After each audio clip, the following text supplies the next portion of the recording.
The smoke in the junkyard asterisk, the wind blew across the junkyard on Gorgol 5. Carrying the smell of oil and burned metal, the sky was dark with green clouds rolling slowly above the broken ships and rusted parts. Jake stood alone near his small workshop. Wiping sweat from his forehead with a greasy cloth, he was a human mechanic living far from cities, fixing things no one else wanted to touch. Today felt strange, the silence was heavy, the wind too quiet, and something in the air felt wrong. Jake grabbed his scanner and walked toward the eastern piles of scrap where a thick black smoke had started to rise. He had not started any fire, so where was it coming from? The junk was stacked high like hills, made of dead machines and forgotten war parts. As he moved closer, the smoke grew stronger, and he heard a sound, not a machine, not wind, something alive, something. Breathing heavily and painfully, Jake froze behind a stack of broken thrusters. A shadow moved just ahead. It was big, heavy, and shaking. Suddenly, the pile of metal burst open with a loud crash, and from it rolled out a massive figure. It was a dragon, an alien one. Covered in purple scales with glowing blue veins across its body, one of its wings was torn metal shrapnel stuck deep in its leg and chest. It tried to stand but fell again, claws digging into the dirt. Jake wanted to run. He had heard stories of dragons killing humans with fire and rage, but this one looked broken then. The dragon did something Jake never expected. It looked at him and spoke. Its voice was rough but clear and galactic common. "Please," it said. "Please save her." Jake stared at it in shock. Her? Who was her? Before he could ask, the dragon pointed a shaking claw toward the deeper part of the junkyard. There. Another low sound came. It was soft, weak, and fading. Another heartbeat. Another dragon. Jake's hands tightened on his scanner. He had no weapons, no armor, no backup. Only his tools and his instincts, but there was something in the dragon's eyes. Pain, he understood, a need not for violence, but for help. He nodded slowly and walked past the injured dragon, following the trail of smoke and blood. The path was tight between sharp metal walls and shifting ground. Every step made him more nervous. Then he saw her. The female dragon was twice the size of the male. She was lying on her side, her breathing shallow. Her golden scales had lost their shine. A large wound across her chest was leaking a strange blue fluid. Her eyes were half closed, but opened weakly when Jake stepped closer. She did not move or attack. She only stared at him with tired, sad eyes. Jake dropped to his knees beside her. He placed his scanner near her head and checked her vitals, heart rate dropping, temperature falling. Breathing unstable, she was dying. Jake looked around and saw nothing useful.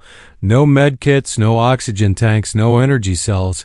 He needed to think fast. He ran back to his workshop, grabbed wires, fuel cells, a portable heater, and returned as fast as he could. Male dragon watched him the whole time. His body shook, but he did not stop Jake. Instead, he whispered, "She is my mate. They chased us for days. She used her wings to cover me. I was weak. She protected me, and now she is dying." Jake didn't know why, but his chest tightened. He had lost people before. He knew that pain. He would not let it happen again. Connected the wires to the heater, placed it near her chest, and used a fuel cell to jumpstart. A pulse wave into her lungs. The machine shook. The ground. The female's body jerked slightly. Still no breath. Jake tried again, changing the angle, adjusting the flow. Then finally a gasp, a breath. Her chest moved slightly. Her eyes blinked. The male dragon let out a low sound, a mix of relief and hope. Jake sat back, breathing hard, his hands shaking. He was just a mechanic, but today he had become something else, and just as the sun began to rise, lighting the broken world around them, something behind them moved again. A red light flashed on Jake's scanner. Someone else had entered the junkyard, and they were not here to help the wounded queen. Jake stepped in front of the dying female dragon as the scanner kept blinking red in his pocket. The signal was moving closer, steady and heavy. His mind raced. He wasn't a soldier, but he knew enough to recognize a tracker. Whoever it was had found them, and they were not coming in peace behind him. The male dragon tried to rise, but collapsed again with a loud thud. His breathing was rough, his body shaking, but his eyes stayed on his mate. She lay still, chest moving only a little, her golden scales pale under the dust and smoke. Jake knelt again, checked the wires, and recharged the heater. She needed warmth, stable energy, and protection, and Jake had none of those things in enough supply. The male spoke again through clenched teeth. "Please, human, do not let her die. I cannot lose her. She is my queen." Jake looked into his eyes and nodded slowly. The bond between them was real. They weren't just creatures. They were people, living beings with love, loyalty, and pain, and someone out there wanted to end that. Stood and picked up his toolkit. The scanner blinked again. Whoever was approaching was now inside the junkyard. Jake moved quickly through the piles, collecting broken parts, damaged drones, power cells, and wiring. If he couldn't fight them with weapons, maybe he could slow them with traps. He returned and spoke quickly to the dragon. "If you can still move, stay here, protect her. I'll give you some time." The dragon's eyes burned with weak fire as he nodded. Jake vanished into the junkyard shadows. The world became a maze of rust, smoke, and echoes. He set small charges under fuel pipes, placed sparks near oxygen tanks, and programmed a repair drone to fly into anything that moved. The enemy wouldn't expect resistance from a mechanic. That was his advantage. 10 minutes later, a harsh voice filled the air. A loudspeaker echoed through the junk. "Attention, human," the voice growled. "You are sheltering fugitives. Surrender the dragons and walk away. Do not make this harder than it needs to be." Jake didn't reply. Instead, he crouched behind a stack of starship panels and waited. Through a broken mirror, he saw them, 4 armored bounty hunters moving in formation, tall bodies, reptilian eyes, glowing weapons raised. Their armor had claw marks and acid burns proof. They had hunted dragons before. One of them kicked over a fuel drum and laughed. Pathetic place for a final stand. Another moved toward the deeper part of the yard. Jake's jaw tightened. He clicked a remote in his hand and boom, one of the fuel lines exploded. The hunter near it flew backward into a pile of metal, screaming. The others ducked, firing blindly. Jake ran from cover to cover, throwing scrap bolts to distract them. His plan wasn't to kill them, just delay them long enough for the queen to breathe again. He triggered the drone, which buzzed down and hit one of the hunter's helmets, blinding him with sparks, but it wasn't enough. The leader stepped through the smoke calmly. His armor was black and gold, his weapon longer and sharper. Jake recognized him from the most wanted bulletin on the ComNet. Rax the Dragon Slayer, cold, brutal, efficient. He didn't waste time with warnings. He walked straight toward the wounded queen. Jake rushed forward, swinging a pipe at him, but the hunter blocked it and punched Jake hard in the gut. Jake hit the ground, coughing blood. The bounty hunter stepped over him like he was nothing. The male dragon roared, but couldn't rise. His body was done. Only his voice remained strong. "Don't touch her," he growled. "You'll burn if you try." Rax didn't listen. He raised his weapon to strike. Jake reached out blindly and grabbed a leaking energy cell from the ground. He slammed it into the bounty hunter's leg. Sparks flew. The armor shorted for a second, and the blade missed its mark by inches. Queen moved barely. Her tail twitched. Her claws scraped the ground. Jake saw her eyes open just a bit. She was still there, fighting to live. Jake whispered to her, "Come on, wake up, just one more breath." He placed the last fuel cell near her heart and connected it to the wires. Her chest glowed slightly and the heartbeat monitor made one beep. The bounty hunter turned toward him, furious. Jake reached for a wrench and prepared for one last stand. But the queen's eyes opened fully, and they burned like 2 suns. The moment was coming, and Jake knew if she survived the next few seconds, everything would change forever. The bounty hunter's asterisk, the sky above the junkyard, turned darker as clouds of smoke and ash thickened. Lightning flashed behind. The broken ship hulls and the smell of burning metal spread in the air.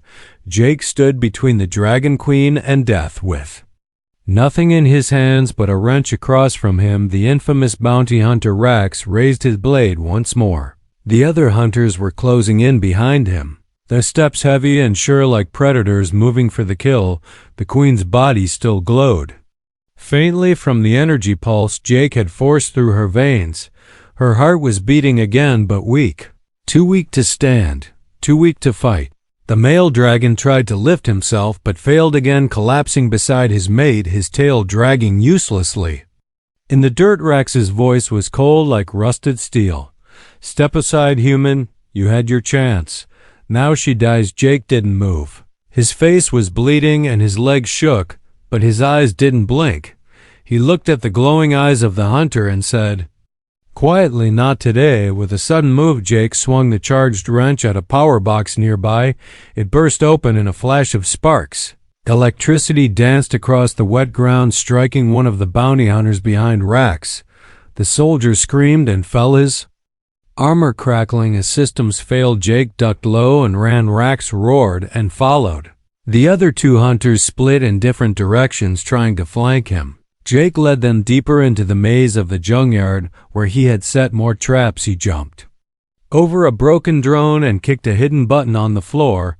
A magnetic pulse triggered. Old machine arms flew from the left, grabbing one of the hunters and slamming him into a wall of steel. But Jake didn't stop. He ran through narrow paths, knowing this place better than anyone. He had lived here, repaired here, hidden here. This was his ground, and he would protect it. Behind him, the male dragon dragged himself to the queen's side, his breathing rough, his eyes burning. She opened her eyes weakly and whispered his name. He lowered his head and touched her gently. "Stay awake," he told her. "Help is coming." Meanwhile, Jake was almost caught. The last hunter grabbed his arm and threw him into a pile of scrap. Jake groaned in pain as metal tore into his shoulder. The hunter raised his blaster to fire, but the sky above them cracked open with a roar. The queen let out a sound, not strong, not loud, but deep. It echoed through the junkyard, a true dragon's voice, one that carried memories of fire and storms and skies. The bounty hunters froze. Even Rex stopped for a moment. Jake used that moment to throw a blinding flash cell into the air. It exploded in a white burst of light.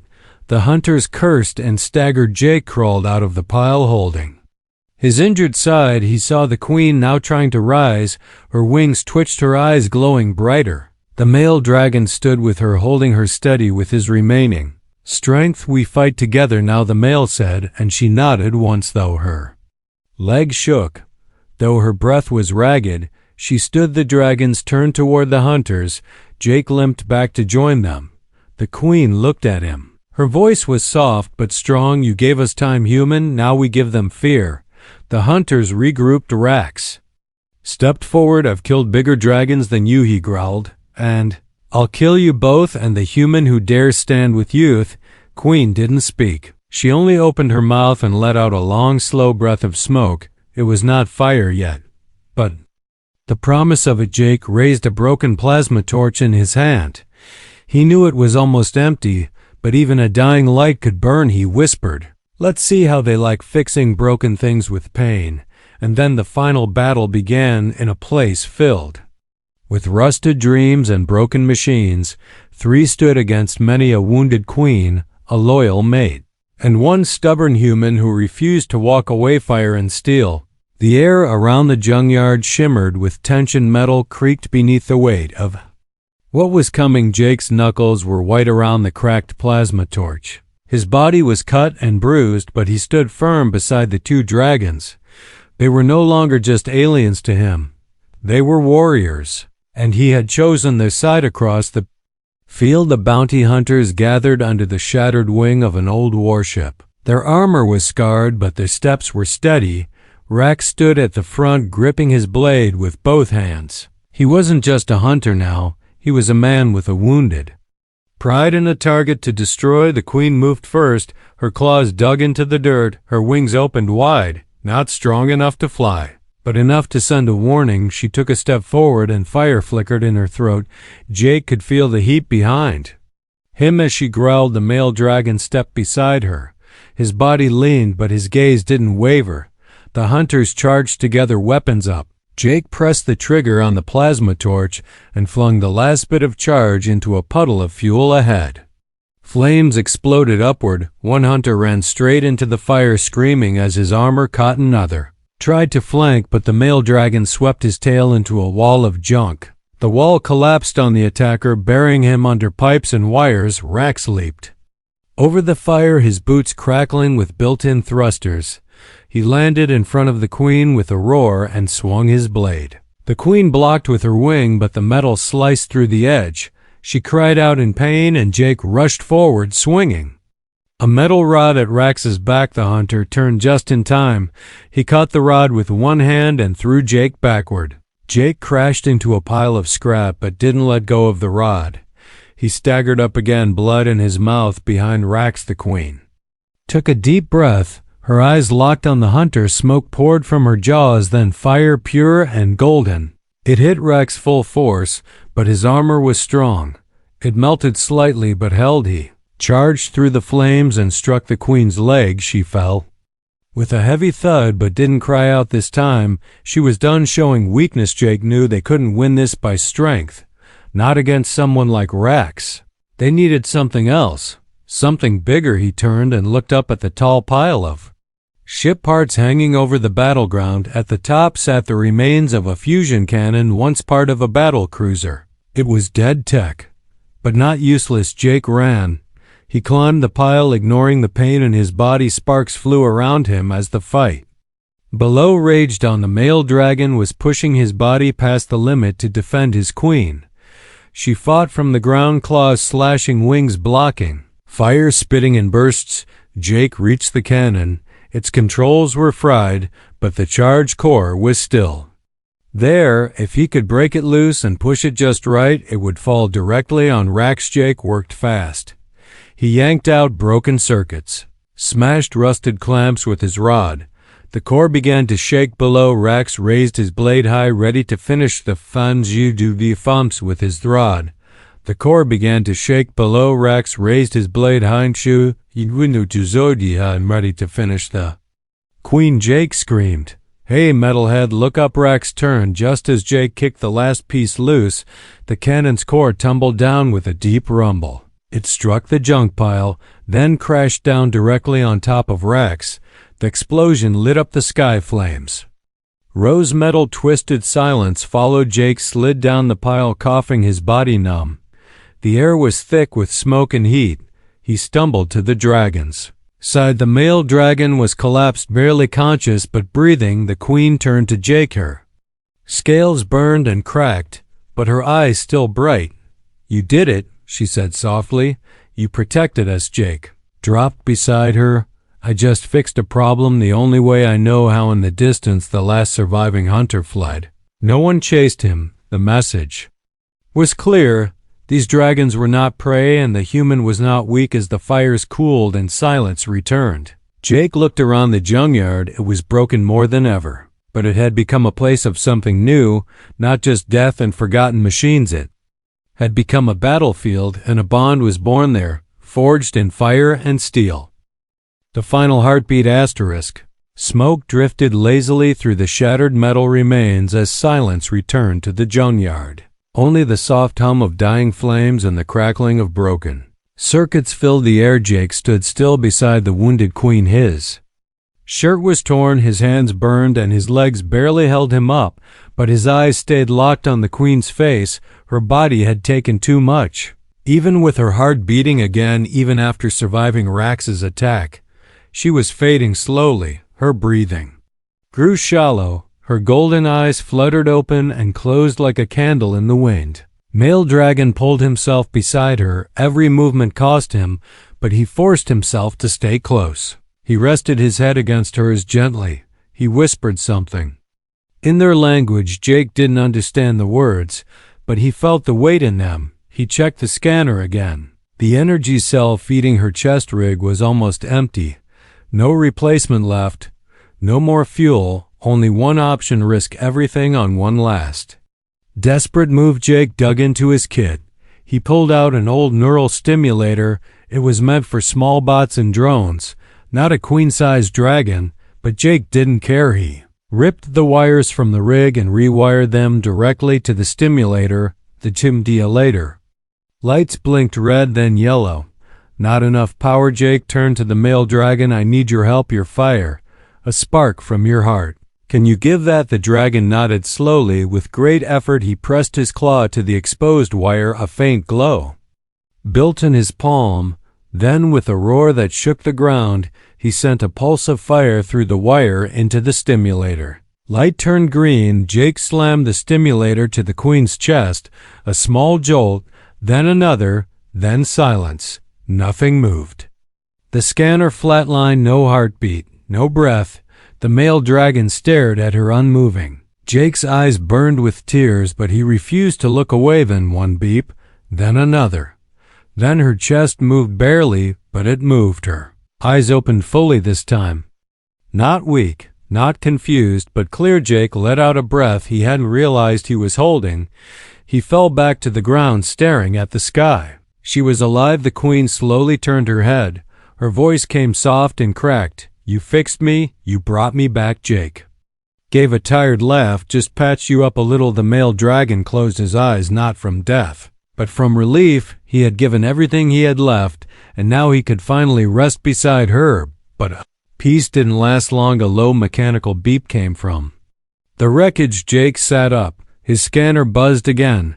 One signal still active. He stood slowly and looked toward the crater where Rax had fallen. The twisted cannon core still smoked, but something was moving beneath. A hand, then an arm, then the hunter himself dragging his broken body from the debris. Half his armor was melted, his weapon gone, one eye blind, but his rage stronger than ever. You humans, he hissed, always ruining what doesn't belong to you.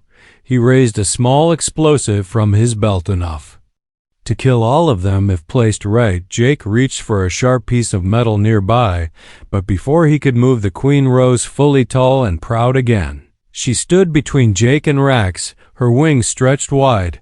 Her eyes glowed brighter than ever. Enough, she said. She opened her mouth, and the fire that came was not weak. It was blinding, a solid beam of light and heat and fury. Rax screamed. And then there was silence again. Only ash remained where the hunter once stood. Jake dropped to his knees. His muscles gave up. The world spun. He heard the queen walk toward him. He felt her claw gently lift him up. You saved me. You saved him, and you stood alone. Why? Jake opened his mouth, tried to find the words, but only one came out because someone had to. The queen looked at him for a long moment, then nodded. Then rest, human. Let us carry the pain now. And in that broken junkyard among fire and steel and fallen stars, the human rested, while two dragons stood guard over him like he was treasure itself.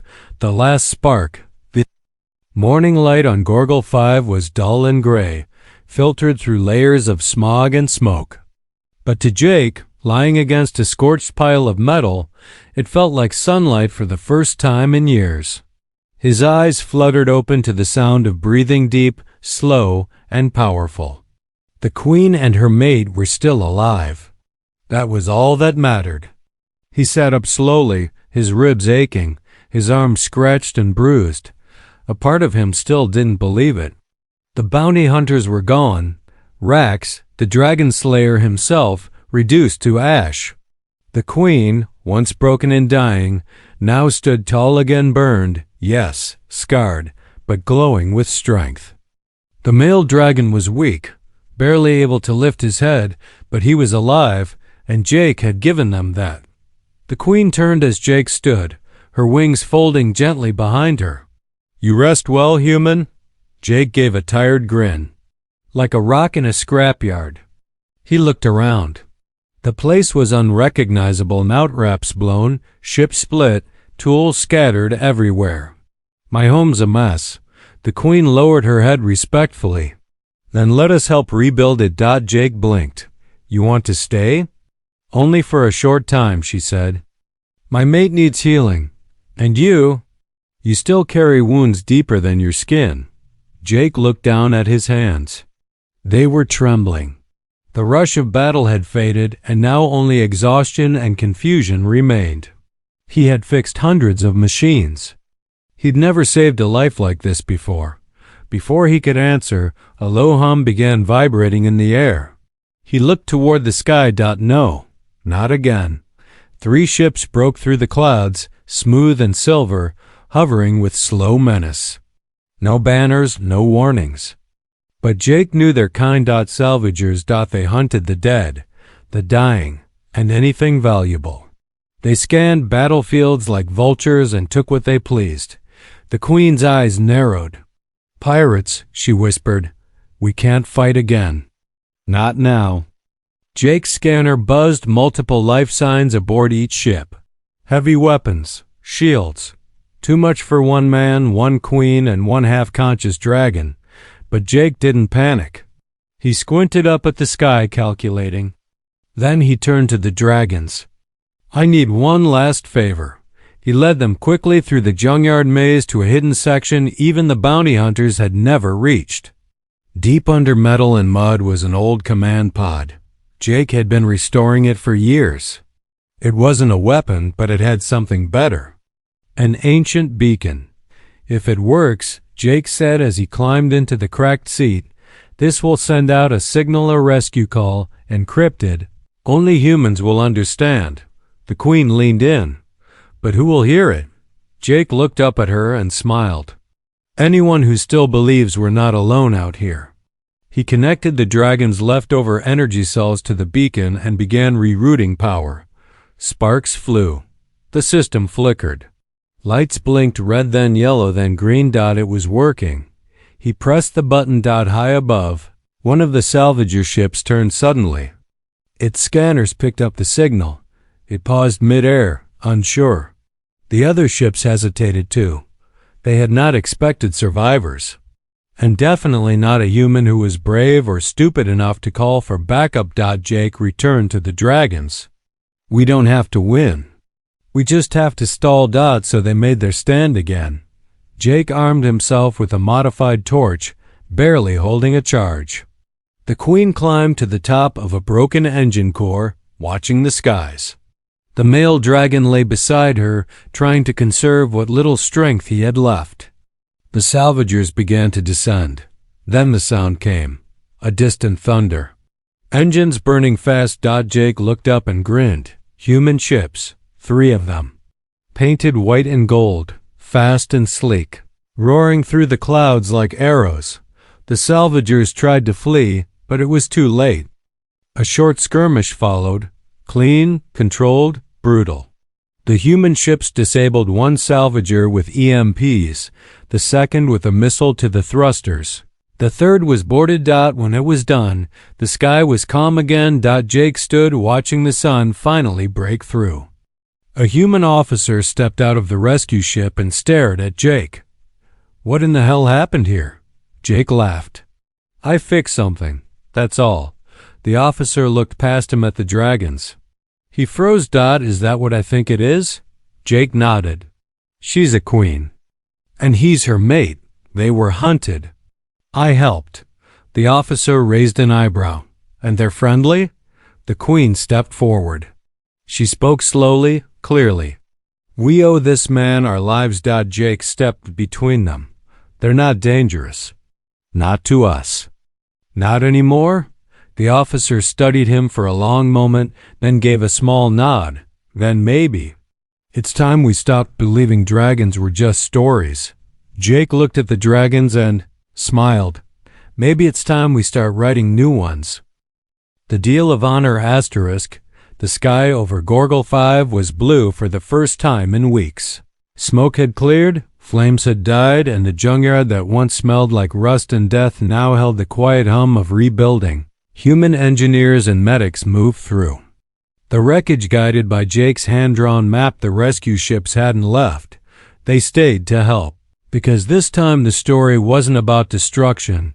It was about survival. The Dragon Queen stood atop a small hill made of old ship plating. Beside her lay her mate, still recovering wounds, bandaged with cloth and machine wrap, his breathing steady now, thanks to Jake. Thanks to the human who didn't run when everything was burning. Jake stood at the center of it all, watching cranes lift broken hulls and repair crews fix shattered tools.